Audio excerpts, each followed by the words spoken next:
Miércoles pasado hablamos de algunas maneras de entrar en el reposo, o lo que implica algunas maneras de entrar en el reposo. Vamos a ver hoy los últimos dos aspectos de los pactos del Calvario, que son vida resucitada y gloria de Dios. Gloria al Señor.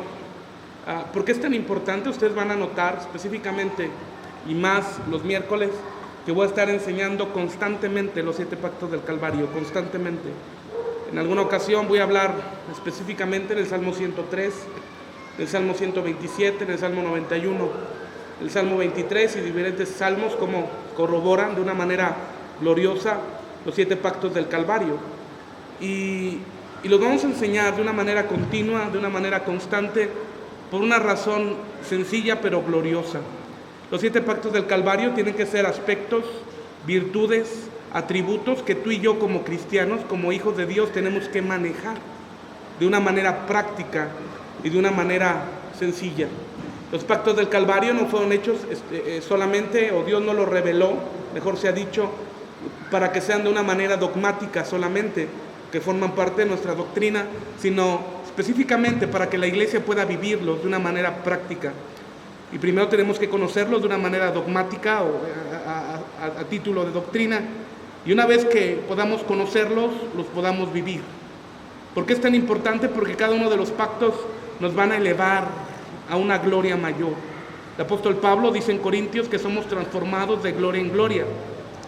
Y a medida que tú y yo podemos ser influenciados y podemos vivir de los pactos del Calvario, es decir, de lo que Cristo hizo en la cruz del Calvario, vamos a poder crecer a una gloria mayor. Gloria al Señor.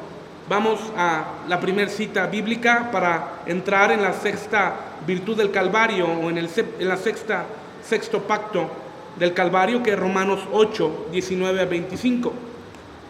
El domingo hablamos un poquito acerca de Romanos 8, pero vamos a ver ahora desde otra perspectiva, un poco diferente respecto a la gloria, a la vida resucitada. Romanos, capítulo 8,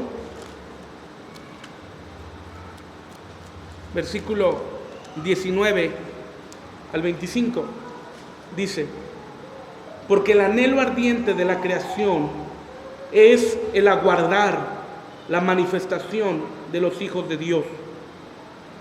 Porque la creación fue sujetada a vanidad, no por su propia voluntad, sino por causa del que la sujetó en esperanza.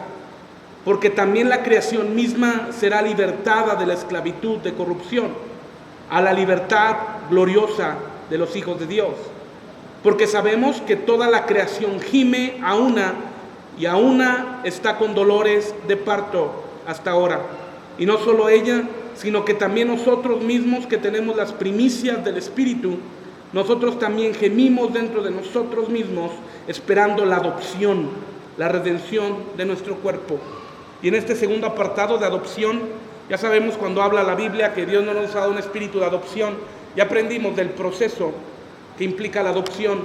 Y específicamente en este segundo aspecto de adopción significa en el proceso que el cristiano pasa en esta tierra para ser transformado a la estatura, a la medida, en el proceso de Cristo, para ser semejante, o en el proceso de semejanza a Cristo. Ahora, ¿qué implica la vida resucitada? La vida resucitada o vida abundante del Señor implica que cada uno de nosotros podamos vivir como fruto la vida de Cristo en nosotros. ¿Cuál es la manera de encontrar la vida de Cristo? Bueno, número 1 es a través de una revelación de la palabra. Tú y yo podemos encontrar la vida de Cristo a través de la operación del Espíritu Santo, a través de la Escritura.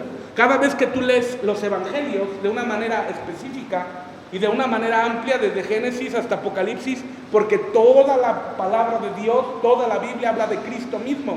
Y desde Génesis capítulo 1 hasta el último capítulo de Apocalipsis van a tener una virtud. Y es decir, que esta virtud pueda reflejar y dar fruto, multiplicar, hacer crecer la vida de Cristo en tu alma y en mi alma.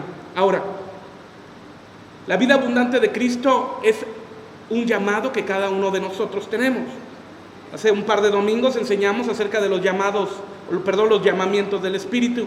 Y enseñamos respecto de que el Espíritu Santo en 7 ocasiones llamó a Cristo a un nivel mayor.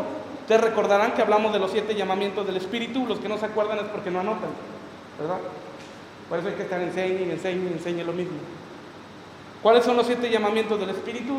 El Espíritu Santo llamó a Cristo a salir del mundo.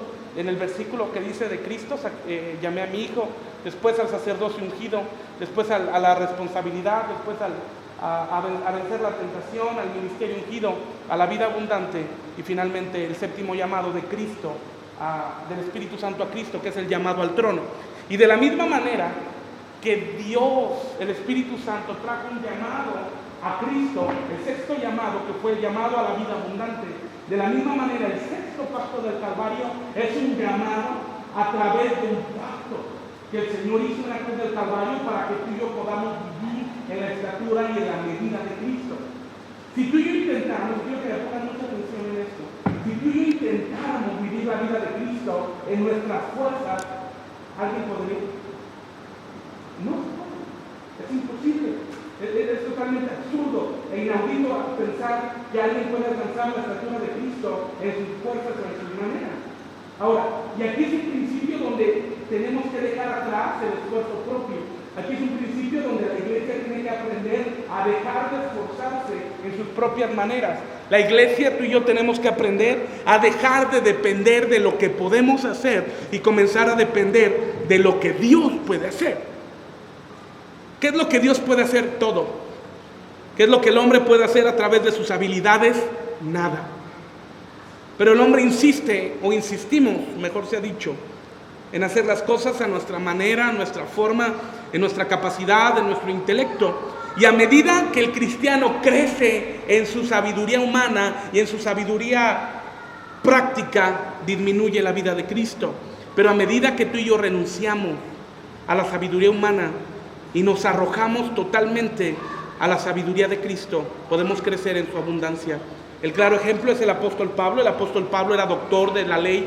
El apóstol Pablo era abogado de alta eminencia, siendo él un alumno del entonces miembro del Sanedrín, principal del Sanedrín, llamado Gamaliel. Y algunos estudiosos piensan que si en la actualidad el apóstol Pablo estudiar con Gamaliel implicaría estudiar en la Universidad de Oxford, una de las mejores universidades del mundo. Y Pablo era uno de sus discípulos principales. Enseñaban al grupo o secta de fariseos, de tal manera que el apóstol Pablo dijo: yo soy fariseo de fariseos. Y de esta manera el apóstol Pablo hizo una declaración tremenda. El apóstol Pablo hizo una declaración totalmente compleja cuando dijo: porque todo el conocimiento que adquirí por el mundo lo tengo por inservible. La versión 60 dice: porque todo el mundo lo tengo por basura. La Nueva Traducción Viviente dice: porque todo el conocimiento que he adquirido en el mundo lo tengo por inservible. ¿Qué significa? ¿Que no vamos a estudiar? No, al contrario, tenemos que estudiar y tenemos que prepararnos. Pero a lo que me refiero, que lo que va a tener una edificación personal y lo que va a tener una edificación en nuestros matrimonios, con nuestros hijos, va a tener una edificación permanente que nos va a hacer madurar, que nos va a hacer permanecer en la raíz que es Cristo, es la manera en la que tú y yo permitamos que la vida de Cristo fluya a través de nosotros. Acabamos de leer el versículo que la creación misma anhela la manifestación de los hijos de Dios. Y muchos ejemplifican este versículo en que la iglesia es necesario que se levante y prodigios y maravillas y cosas sobrenaturales, que esa es la manifestación que la tierra espera. Yo no estoy muy de acuerdo. Yo considero, a la luz de la palabra, que la creación misma espera que la iglesia manifieste a Cristo. No que la iglesia solamente o la iglesia en sí misma sea levantada, sino que la iglesia misma manifieste a Cristo. Si fuera de otra manera, entonces el mundo espera que los hijos de Dios crezcan en poder y gloria. Pero Pablo dijo: con Cristo estoy juntamente crucificado, ya no vivo yo, mas vive Cristo en mí. Entonces lo que la tierra anhela, lo que la tierra espera, lo que la tierra gime, es la manifestación de los hijos de Dios referente a que tú y yo como hijos de Dios reflejemos a Cristo. Y la pregunta del milenio sería, o del millón: ¿qué tanto reflejamos a Cristo? ¿Qué tanto crucificamos nuestra carne? ¿Y qué tanto permitimos la vida abundante del Señor fluya a través de su obra? Gloria a Dios, que es un pacto que Él estableció, que Él nos regaló, que Él nos dio. Gloria a Dios, que proviene y fluye a través de la cruz del Calvario. Gloria a Dios, que proviene a través de lo que Él hizo. Y siendo así, a través de lo que Él hizo, a través de lo que Cristo hizo en la cruz del Calvario, tú y yo tenemos acceso a tomar esa vida abundante. Si fuera por las obras que tú y yo podamos lograr y alcanzar, sería imposible. Pero a través del pacto, a través de lo que Cristo ya hizo en la cruz del Calvario, a raíz de lo que el Señor ya se sacrificó por su iglesia, a través de lo que Él expresó en la cruz del Calvario, el amor máximo de la humanidad, del universo mismo, a través de ese glorioso evento que trajo redención y vida eterna a los que fueron apartados y separados por el Eterno, a través de ese pacto, de ese sacrificio, tú y yo podemos alcanzar, podemos vivir en la plenitud de reflejar y vivir en la abundancia de Cristo. Jesús dijo: yo soy la vid y vosotros los pámpanos.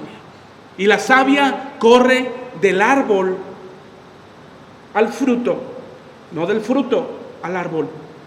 El fruto es alimentado por el árbol. Y de la misma manera, a medida que tú y yo permitamos que el Señor reine, a medida que permitamos que el Señor crezca, vamos a ser alimentados de la savia bendita que es su sangre preciosa. A medida que tú y yo renunciemos a nuestras obras, a nuestros principios de hacer las cosas de nuestras maneras y no dejemos que el Espíritu Santo obre, seremos limitados. Pero cuando dejemos que el Señor obre en nuestras vidas, Él crecerá. Él crecerá. Y todo empezará a tener equilibrio. Y todo empezará a tener orden en nuestra vida. Gloria al Señor. Versículo 23.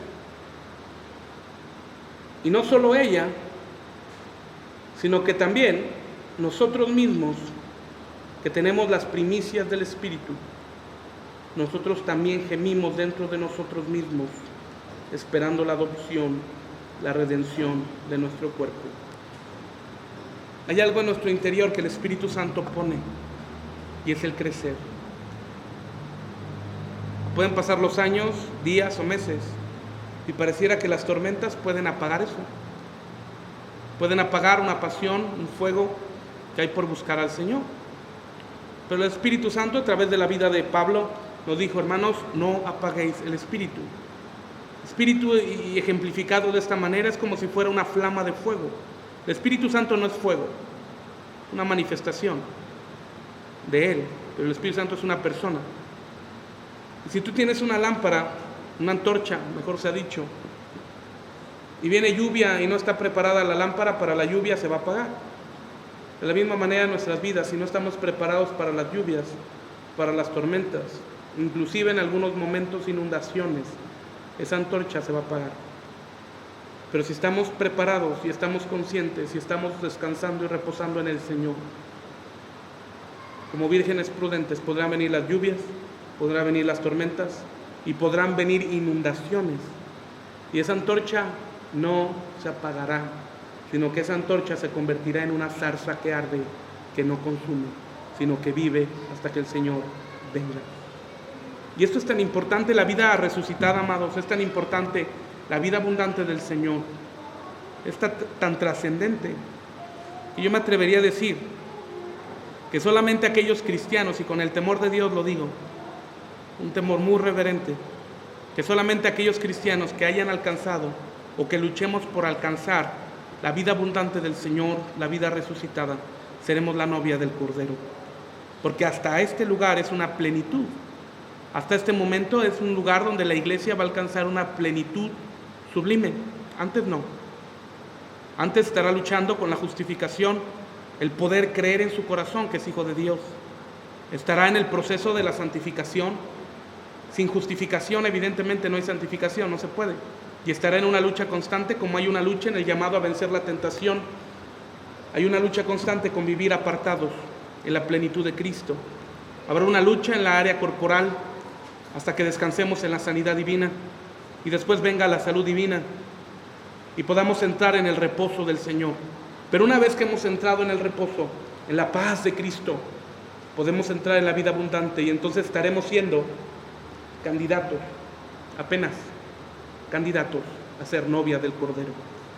Pastor, pues es que hay tantos requisitos y es que es tan difícil. Y alguien me dijo un día: pastor, pero es que así como usted dice, pues nadie se va a ir. Pues no que nadie se vaya a ir, amados. Si te das cuenta y podemos comprender un poquito nuestra alma, son pactos, son algo que el Señor ya entregó, que el Señor ya nos dio. Solamente hay que tomarlo. Solamente hay que tomarlo para poder vivirlo. Y a medida que tú y yo crezcamos en esto, estaremos siendo capacitados, creciendo, planchando nuestros vestidos. Porque dice la Biblia que Cristo viene por una iglesia pura, santa, sin mancha y sin arruga, 4 características. Yo quiero decirte, bendecido, que las primeras 2 características el Señor ya te las regaló. La iglesia es pura y la iglesia es santa. Y a la luz de la Escritura podemos ver que la iglesia no tiene ninguna falla.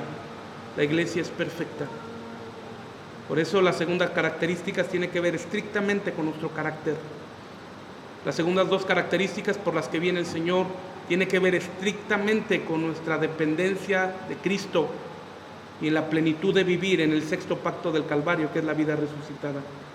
Eres puro porque el Señor te purificó con su sangre. Eres santo porque Él te apartó desde antes de la fundación del mundo. Pero nuestro testimonio, nuestra vida, nuestra mente, nuestro corazón puede manchar el vestido que el Señor nos ha dado y puede arrugarlo. Y el Señor, cuando venga por la novia, era necesario que no tuviese ninguna mancha, ninguna arruga.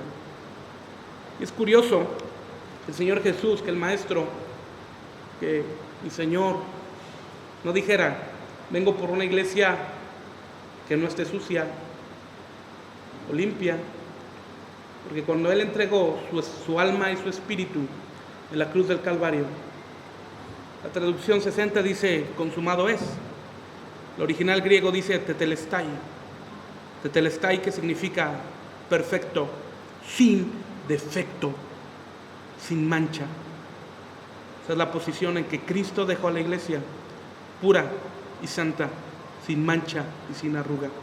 Pero a través del pecado voluntario, porque ahora, como tú y yo sabemos, en la transformación de nuestra mente, que los que tenemos un entendimiento de la palabra no pecamos por situaciones ajenas, sino sencillamente porque decidimos hacerlo.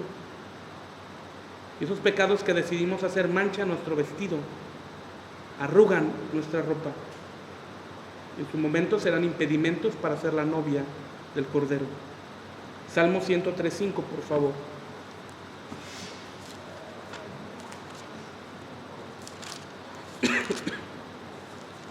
Salmos capítulo 103, versículo 5 dice: el que sacia de bien tu boca, de modo que te rejuvenezcas como el águila. Gloria al Señor. Tú y yo sabemos que las águilas no mueren de viejas, ¿sí lo sabían? Las águilas mueren de inanición, es decir, de hambre. Una águila tiene un proceso aproximadamente cada 30 o 40 años, donde en este periodo de tiempo, cuando llega este periodo de tiempo, ella misma arranca sus alas con su pico y acto seguido su pico lo golpea contra una piedra, porque el pico de las águilas no crece hacia adelante, ustedes pueden notar, y crece hacia abajo, de tal manera en que llega el punto en que ya ni siquiera pueden comer y se golpean contra la piedra para romper su pico. Si sobreviven a este proceso, si sobreviven a no quedar desangradas y muertas, o haber muerto de hambre por la falta de alimento, ellas podrán vivir otros 30 años. Y jamás una águila muere de vieja, porque en este proceso tiene una renovación o se rejuvenece. Y lo que la palabra hace y lo que la vida abundante hace es que tú y yo podamos rejuvenecer. Pastor, pero ya me salen canas. Ya no es lo mismo, me veo al espejo y no es lo mismo que hace 20 años. Específicamente no se refiere al cuerpo, porque este cuerpo volverá al polvo, aunque, siendo honestos, si vemos a la luz del mundo, ¿qué es lo más importante para el mundo? El cuerpo. ¿Qué es lo más importante para el mundo? El aspecto físico. ¿Qué es lo más importante para el mundo? El cómo te veas. Alguien me dijo un día: pastor, ¿debe usted vestir de cierta manera? Y comprarse un buen reloj y unos buenos zapatos para el domingo, y para que la gente cuando lo vea diga, wow, dice, porque estamos en este mundo y la imagen importa. Yo le respondí, muchas gracias. Si vas a ir a Liverpool o a alguna tienda de prestigio y me vas a comprar un reloj, pues bienvenido y gloria a Dios. Pero si no, quiero decirte que a mí no me importa absolutamente cómo me vean. Porque alguien que es entendido sabe que lo que es importante es el alma, no el cuerpo. El mundo se desgasta en ejercicios, en desgaste corporal. El apóstol Pablo dice, porque el que practica ejercicio, o bueno, el ejercicio, en la versión 60 específicamente, porque el ejercicio corporal en nada aprovecha. Claro, evidentemente nos tenemos que cuidar, ¿verdad? Evidentemente, eso no implica que no nos cuidemos, que tomemos agua, que no tomemos refrescos, que todo eso. Pero la prioridad no es esa. La prioridad es que renovemos nuestra alma. La prioridad es que todos los días rejuvenezcamos en nuestra alma. ¿Y cuál es la manera en la que tú y yo vamos a rejuvenecer? A través de la palabra, a través de la oración y a través del ayuno. ¿Cuál es la manera en la que vamos a quitarnos esas plumas viejas, que son muchas veces dardos del enemigo y que nos impiden crecer y que nos impiden ver las cosas como Dios quiere que las veamos? A través de la palabra, a través de la oración y a través del ayuno. Cuando un cristiano no ora, no ayuna y no lee la palabra, sencillamente se hace viejo, no se rejuvenece, no se seca, no florece la vida de Cristo. Es curioso hablar de secar. El libro de Ezequiel, capítulo 37, nos habla del valle de los huesos secos. Esos huesos no se rejuvenecieron, esas almas no se rejuvenecieron, no se renovaron, de tal forma que las circunstancias las hicieron perecer. Dice en el versículo 11, si no mal recuerdo, y dijeron los huesos, pereció nuestra esperanza y nos sentimos del todo destruidos. Y como te decía un momento, esa antorcha se siente destruida, esa antorcha se siente sin esperanza. Y al sentirse destruida y al sentirse sin esperanza, tiene a no renovarse, a no rejuvenecerse. Muy importante que tú y yo podamos renovar. ¿Qué pasa si el mismo líquido vital, si el agua no se queda estancada, sencillamente se pudre? Y Jesús dijo, porque de vuestro interior correrán ríos de agua viva. Amén. Hebreos 13:20, por favor.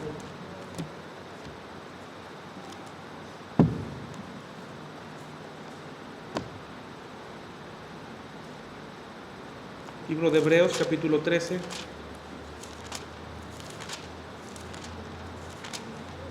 Versículo 20. Os ruego, hermanos, que soportéis la palabra de exhortación, pues os he escrito brevemente. Bueno, leí el 22, ¿verdad? Y el Dios de paz, versículo 20, y el Dios de paz que resucitó de los muertos a nuestro Señor Jesucristo, el gran pastor de las ovejas, por la sangre del pacto eterno, os haga aptos en toda obra buena, para que hagáis su voluntad, haciendo Él en vosotros lo que es agradable delante de Él por Jesucristo, al cual sea la gloria por los siglos de los siglos. Una vez que nos hemos renovado, una vez que hemos ido a la palabra para ser transformados, una vez que hemos ido al Señor para lograr un cambio, ahora hay un fruto inmediato, es reflejar a Cristo. Y ese es el fruto de la vida abundante, reflejar a Cristo. Reflejar al Cristo de la Biblia, no el Cristo que nos imaginamos. Reflejar al Cristo verdadero. La religión tradicional enseña que el Cristo está muerto, aunque en su doctrina, en su catecismo enseña la resurrección de Cristo, en un mensaje donde pareciera claro y a la vez subliminal. La gente con los ojos cerrados vive en el engaño, porque cada vez que se reúne en lo que ellos llaman templo, está lejos de serlo, ven a un Cristo muerto. a un Cristo débil, a un Cristo derrotado, a un Cristo fracasado, a un Cristo que quedó en una cruz y que fue imposibilitado para bajar de la cruz y resucitar. Pero resulta que ese no es el Cristo de la Biblia. El Cristo de la Biblia tuvo que ir a la cruz porque Él decidió hacerlo, porque Él quiso en su amor por nosotros. Lo fue crucificado, donde ninguna de sus huesos fue tocado, fue quebrado, fue sepultado. Una de las tumbas de uno de sus amigos, recordarás, que la prestó amablemente por un tiempo, por 3 días. El tercer día el Señor resucitó. Y ese mismo Espíritu que resucitó a Cristo entre los muertos está en nosotros para hacer fluir de nosotros la vida de Cristo, para hacer fluir en nosotros la vida del Señor. Terminemos. 2 de Corintios 1:9.